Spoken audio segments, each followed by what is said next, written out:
14ই জানুয়ারি থেকে উত্তরপ্রদেশের প্রয়াগরাজে পৃথিবীর সবচেয়ে বড় ধার্মিক মহাকুম্ভ মেলা শুরু হয়ে গেছে।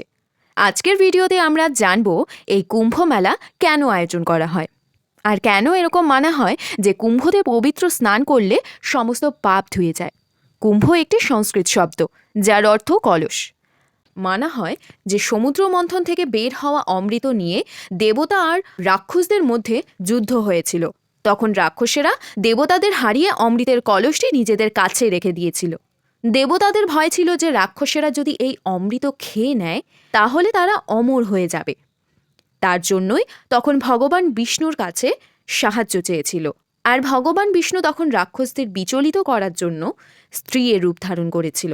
ওনার এই অবতারকে মোহিনী অবতার বলা হয়। রাক্ষসদের কাছ থেকে অমৃতের কলস প্রাপ্ত করার জন্য দেবতারা ভগবান ইন্দ্রের পুত্র জয়ন্ত এর কাছ থেকেও সাহায্য চেয়েছিলেন। আর জয়ন্তকে কাকের রূপ ধারণ করে রাক্ষসদের কাছ থেকে অমৃতের কলস নিয়ে আসার জন্য বলেছিল। এই অমৃতের কলসটি রক্ষা করার জন্য ওনার সাথে আরও 4 জন দেবতা ছিল।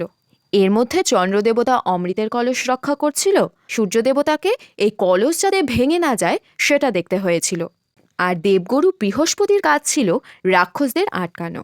আর শনি দেবতা জয়ন্তর ওপর নজরদারি করছিল যাতে অমৃতের কলসটি থেকে সম্পূর্ণ অমৃত সে নিজেই না পান করে ফেলে।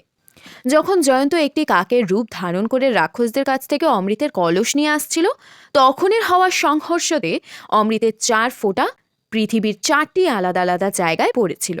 আর এই 4টি স্থান ছিল হরিদ্বার, প্রয়াগরাজ, নাসিক, উজ্জয়ন। অমৃতের ফোঁটা পড়ার পর থেকেই এই 4টি স্থান পবিত্র হয়ে যায়। আর মান্যতা আছে যে তখন থেকে এই 4 জায়গাতেই কুম্ভ মেলার আয়োজন করা হয়।